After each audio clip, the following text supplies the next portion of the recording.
Une décision égoïste entraîne la vie de Dean dans un cycle chaotique de travail et de fêtes, mais un jour, il rencontre un enfant en pleurs qui lui apprend ce qui est vraiment précieux dans la vie. Je paierai la pension alimentaire, mais je ne veux plus jamais entendre parler de toi ou de cet enfant, lui dit Dean. Il ramassa le dernier carton de ses affaires et se dirigea vers la porte. Cet enfant ? Cria Sienna en le suivant. Comme si tu n'avais rien à voir avec la création de notre fille.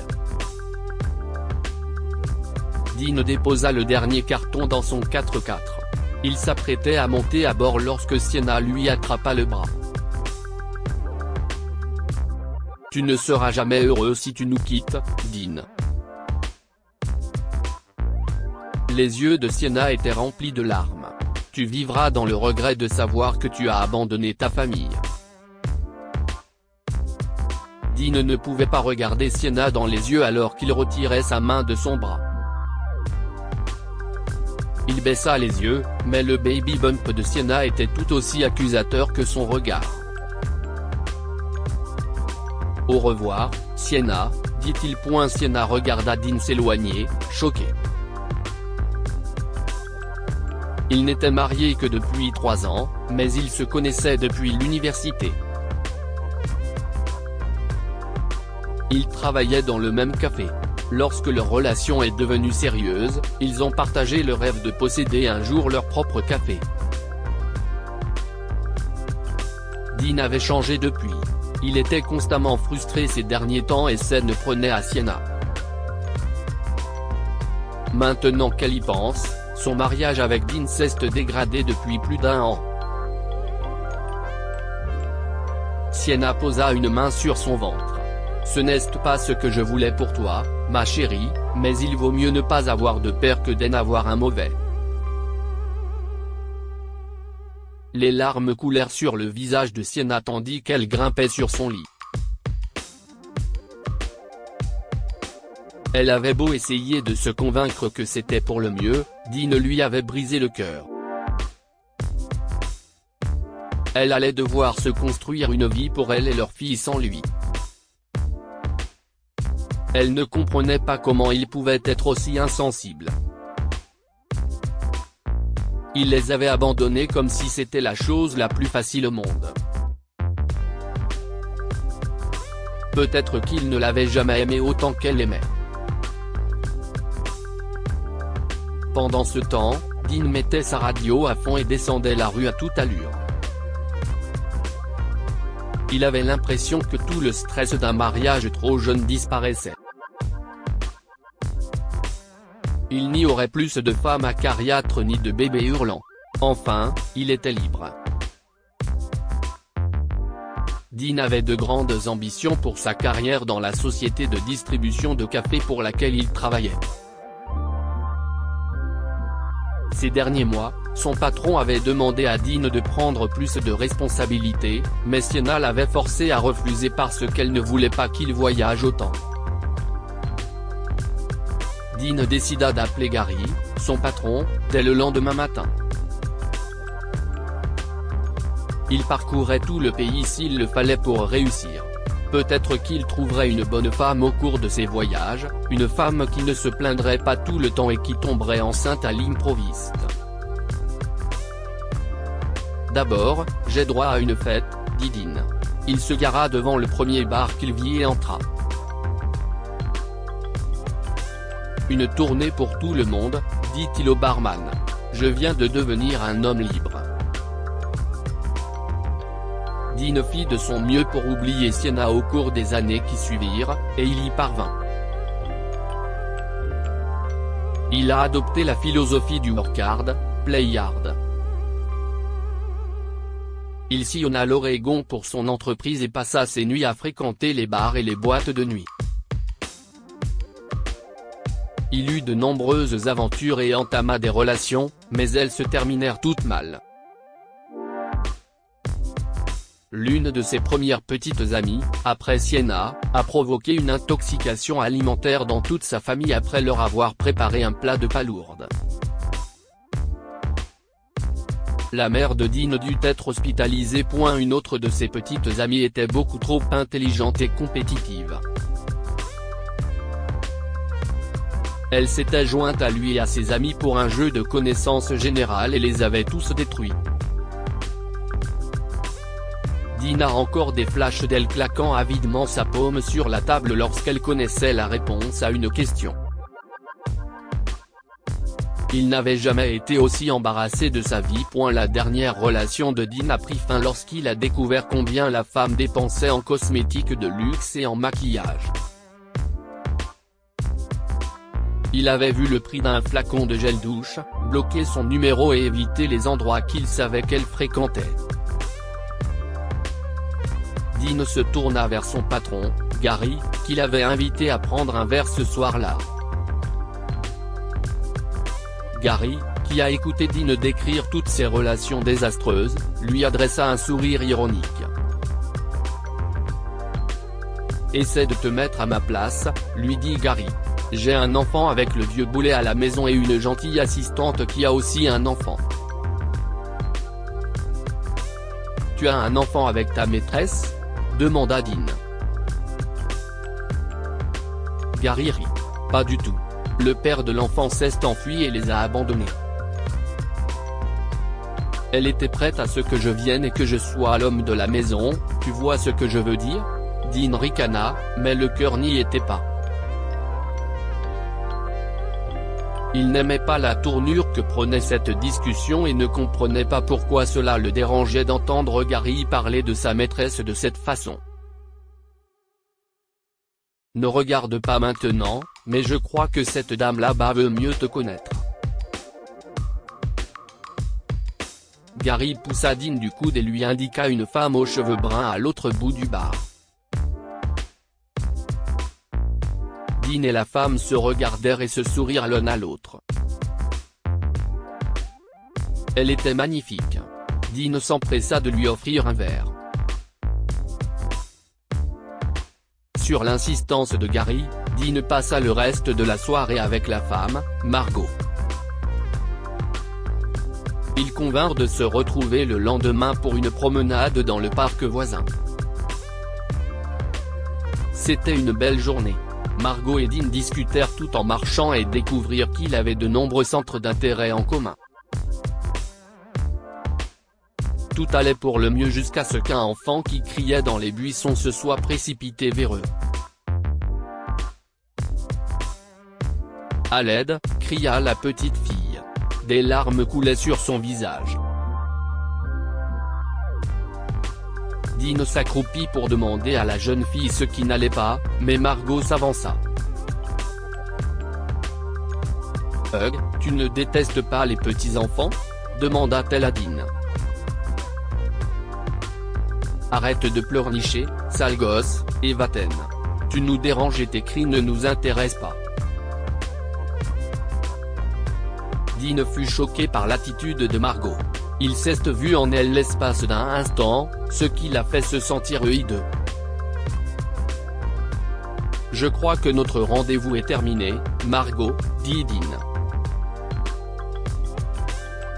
Il la laissa sur le chemin et se dirigea vers la petite fille.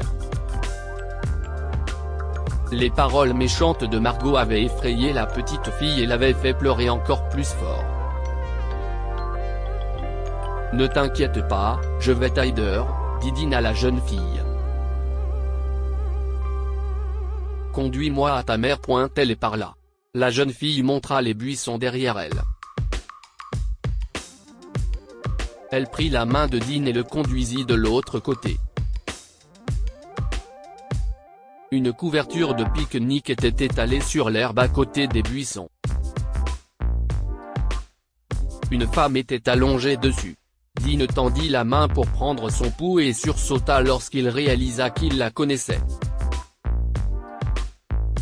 Dean a immédiatement appelé l'ambulance. En attendant l'arrivée de l'ambulance, il souleva doucement la femme inconsciente dans ses bras. « Sienna, réveille-toi », dit-il en lui tapotant la joue.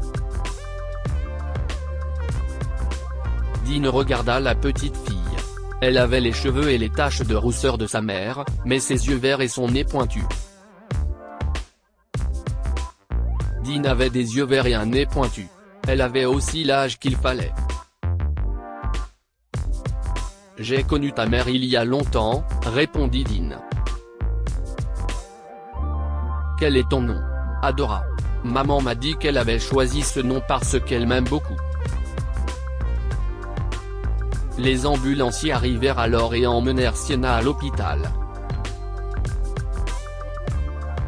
Dean et Adora sont montés avec eux. Adora dormait lorsque Sienna s'est réveillée quelques heures plus tard.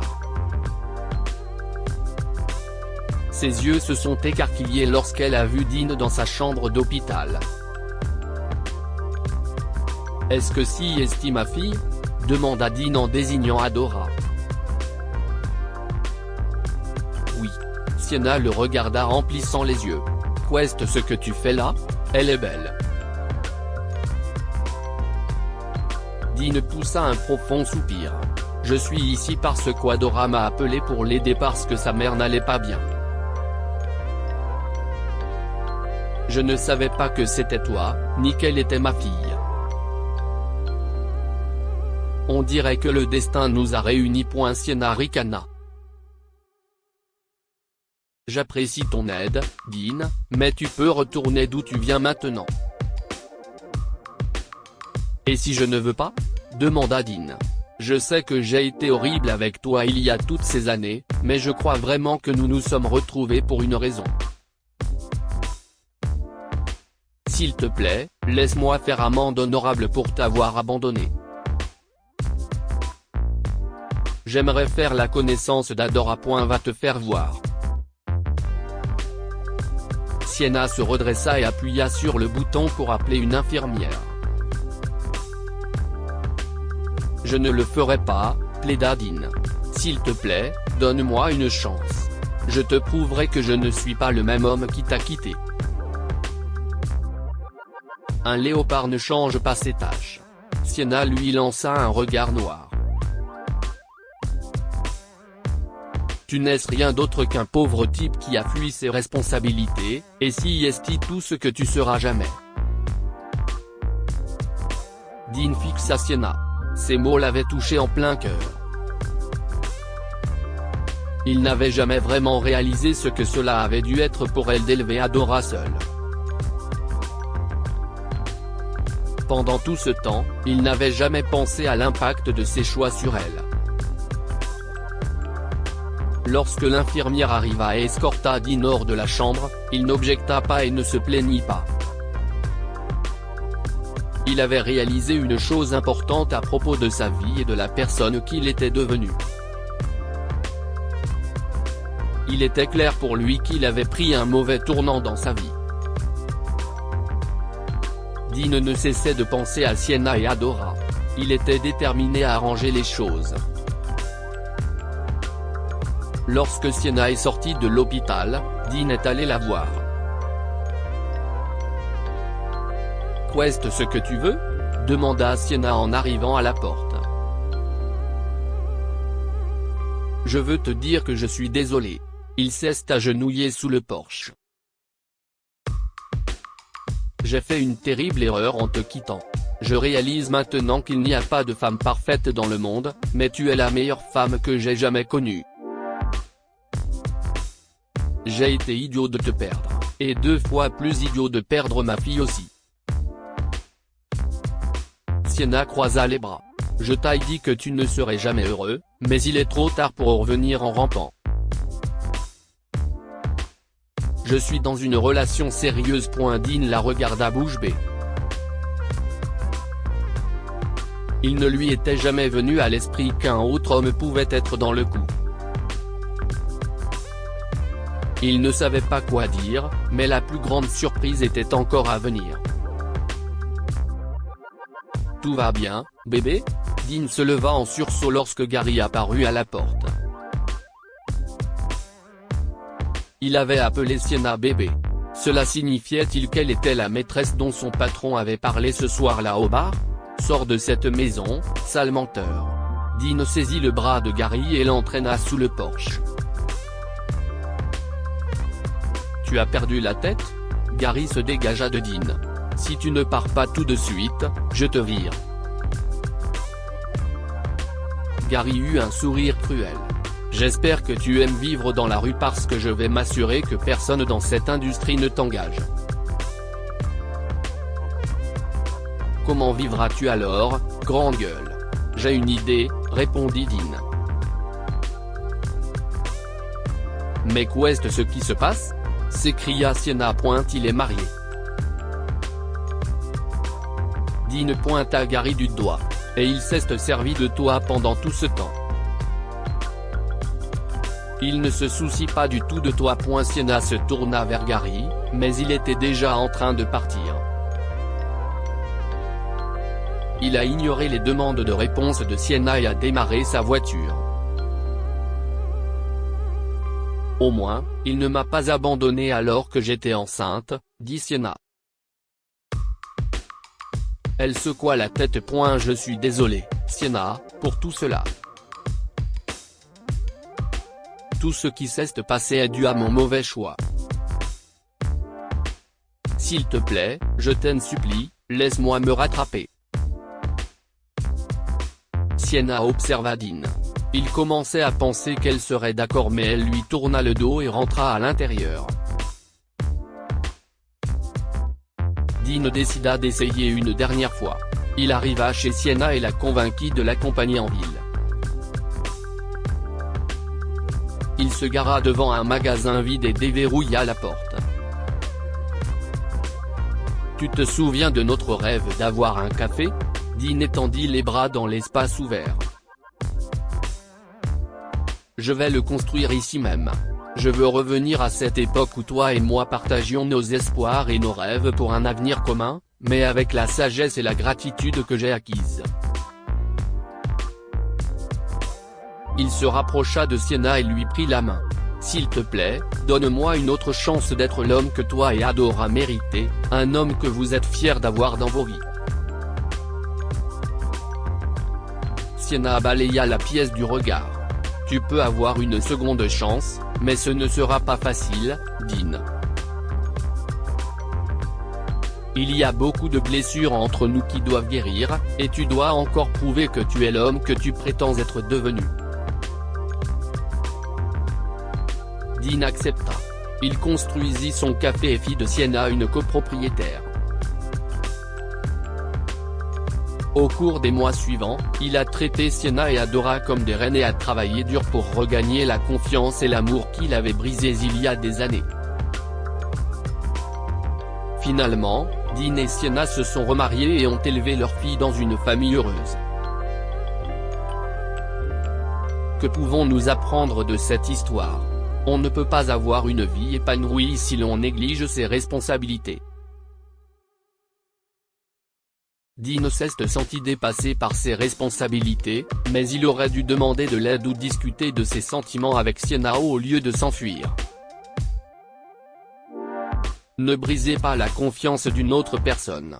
Une fois brisée, il n'est pas facile de regagner la confiance d'une personne et de prouver que l'on peut compter sur elle.